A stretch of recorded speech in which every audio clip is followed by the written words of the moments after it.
Sa patayon ng reports, Representative Martin Romualdez hindi na umano mapapataob sa speakership ng 20th Congress.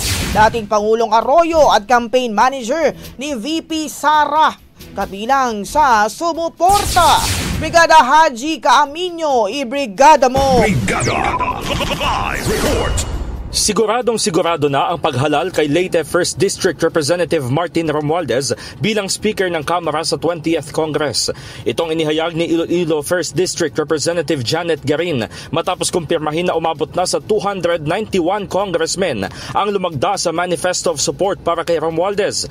Overwhelming anya ang numero kahit na hindi pa nag-eleksyon at malinaw na indikasyon ng kakayahan ni Romualdez na manguna sa paglilingkod.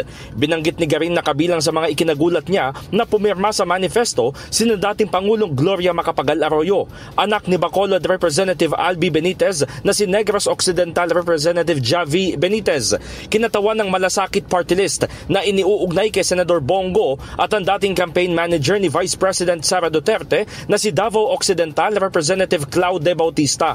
Nangangahulugan din umano ito na magkakaibang profile at sektor ang nagpahayag ng interes na suportahan ng naging Speaker ng 19th Congress. Idinagdag pa ng kongresista na napatunayan na ni Romualdez ang pagiging consensus builder at ang kanyang liderato ay nagpapalakas sa mga kasamahan at napapanatili ang institutional integrity. Banat pa nito sa mga interesado sa speakership na nananahimik lamang at hindi kayang lumabas sa publiko paano nila haharapin ang problema ng mga Pilipino kung wala silang lakas ng loob.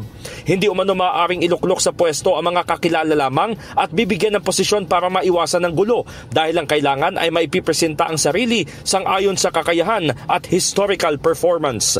In the heart of changing lives, ako si Brigada Haji Caaminio ng 105.1 Brigada News FM Manila, The Music and News Authority. Ang bahaging ito ay hatid sa atin ng NutriCleanse Herbal Capsule. Linis tiyan, sexy tiyan.